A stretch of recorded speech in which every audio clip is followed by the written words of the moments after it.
Ahora sí, de vuelta con usted, doctor Enrique Herrería. Le decía que la primera pregunta que me han hecho cuando anuncié su presencia es si usted es abogado de los estudiantes de la Católica con apoyo o no de la universidad. No, únicamente soy abogado de Carol Solórzano y de Andrés Roche, ambos estudiantes, por supuesto, con una diferencia de edad, porque Andrés Roche lo que está haciendo es un posgrado en la Universidad Católica. Y me decía que el argumento va por el lado de ver quién violó la autonomía universitaria.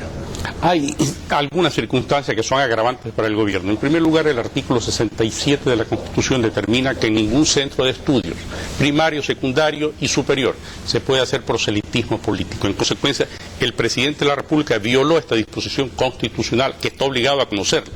En segundo lugar, el artículo 75 de la Constitución determina que los predios universitarios son inviolables. Y hemos visto como no solamente miembros de la fuerza pública, sino miembros de Fuerzas Armadas intervinieron para reprimir a los estudiantes. Tercera consideración, no existe ninguna infracción por parte de ninguno de los estudiantes. No hago acusación contra ningún estudiante, todos son inocentes. De una u otra manera, en condiciones contrapuestas, estaban ejerciendo el legítimo derecho a la libertad de expresión, no solamente contemplada en la Constitución ecuatoriana, sino garantizado en instrumentos universales de los cuales es signatario el Ecuador. Y la libertad de expresión no solamente es verbal, es hasta corporal.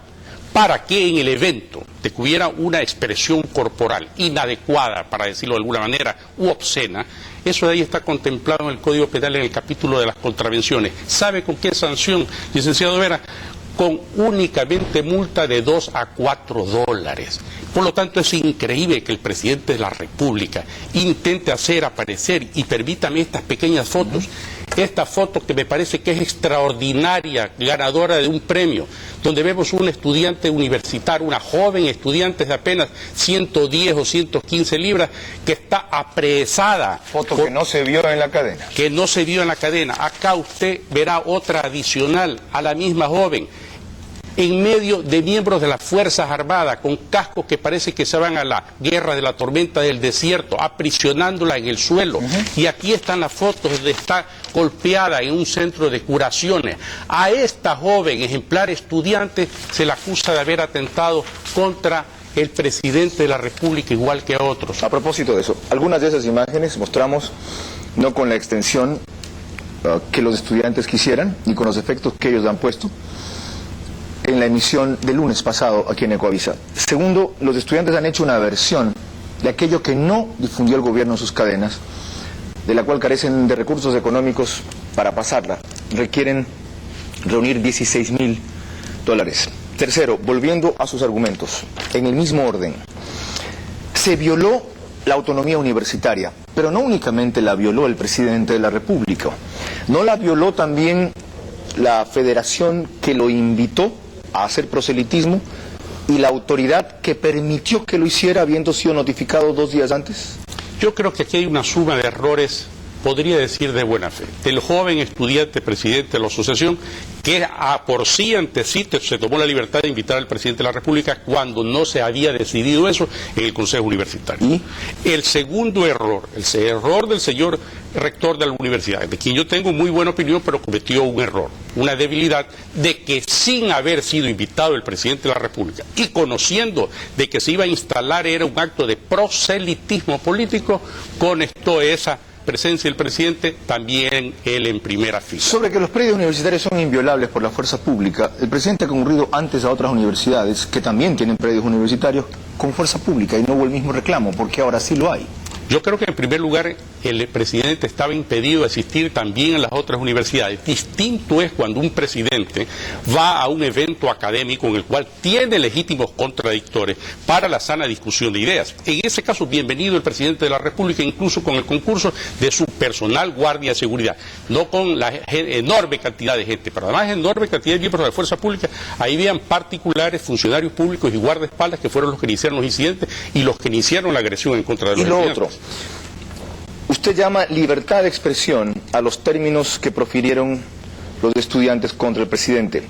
Esos términos, considerados injuriosos en el artículo 230 del Código Penal, son motivos de un delito que estableció las dictaduras y que no han querido cambiar las democracias, pensando siempre que algún autócrata, tirano, vanidoso, ególatra, querría apelar a él, como se ha dado en este caso. y que no solo sanciona la injuria contra el jefe de Estado, sino el amago o el intento de. Y usted que es abogado sabe que si se quiere ver según el tenor de la ley, todo ese delito está tipificado allí.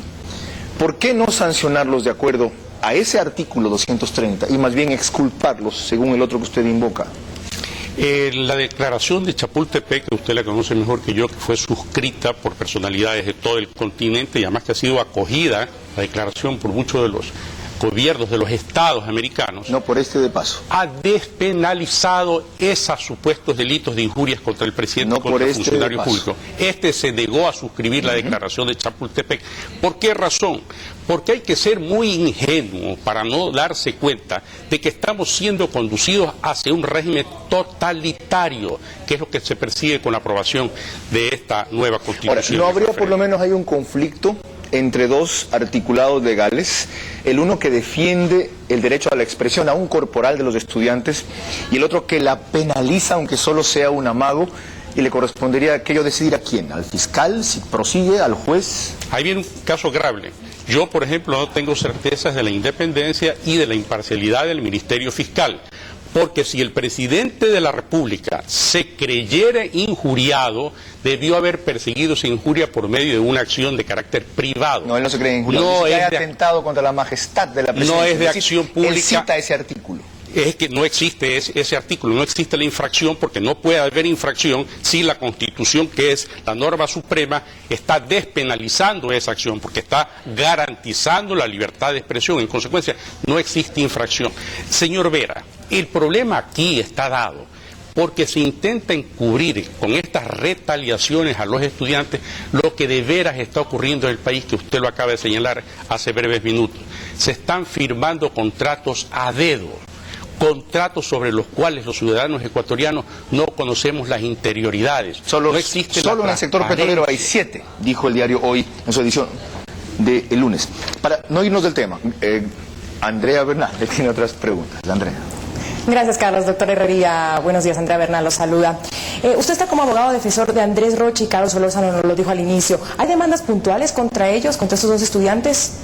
El informe policial está direccionado para quererlo involucrar a Andrés Roche como gestor de los incidentes, cuando el propio informe policial determina su ninguna participación porque se encontraba durante todos los eventos en la Facultad de Jurisprudencia escuchando clases y rindiendo exámenes. Sin embargo, de lo cual, en la parte de conclusiones, los policías, ordenados seguramente por altas autoridades del Estado, están diciendo que él fue el promotor de los incidentes porque intentó quitarle un cassette de una videograbadora a otro estudiante universitario, conociendo de que nunca salió del recinto de la Facultad de Jurisprudencia donde es alumno. Esto es las investigaciones. ¿Y Carlos Solórzano tiene también algún tipo, como usted nos cuenta, o una demanda puntual, precisamente? No, Carlos Solórzano no, a pesar de que el día viernes de la semana anterior solicitó Carlos Solórzano, conjuntamente conmigo como abogado, al señor agente fiscal que se recepte su testimonio, su libre versión, para ella poder determinar quiénes fueron los causantes de la agresión. Sin embargo, de lo cual, hasta el día de hoy, el señor agente fiscal no ha dispuesto esa indispensable práctica que no solamente que va a esclarecer el caso, sino que va a permitir determinar los responsables de la represión.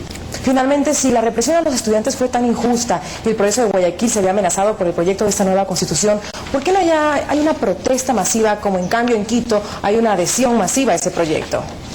Vea, los estudiantes de Guayaquil, de la Universidad Católica, nos están dando a los ecuatorianos una lección de valentía que debe ser ponderada y suficientemente reconocida. Están enfrentando a un tirano que tiene nombres y apellidos, que se llama Rafael Correa Delgado. Ya vemos otros miles de ecuatorianos que estamos dispuestos, con todos los riesgos que sean necesarios, a enfrentar al tirano. Mil gracias, doctor Herrería. Carlos, continúas. Para agradecerle también y recordar imágenes del 8 de marzo, en el parqueadero de Hilton Colón, en Quito, del 2007, cuando estudiantes partidarios del gobierno y miembros del MPD especialmente, a quienes ven ahí identificados con sus banderas, atacaron en pandilla a este diputado, que aunque fuese del PRIAN y aunque fuese de la SUAY, no podía ser del Cotopaxi, perdón, Osvaldo Flores, ¿es verdad? No podía ser violado peor en masa en sus derechos humanos y en su dignidad personal por quienes reprobaban, con razón, pero sin derecho a esa violencia y en grupo y con esa cobardía, su actitud. Ya, este señor estuvo con lesiones 3 meses y contra esos ciudadanos nunca se aplicó ningún artículo de ningún código penal, ni se reprobó la forma en que expresaron su opinión contra él. Claro, eran partidarios de Correa.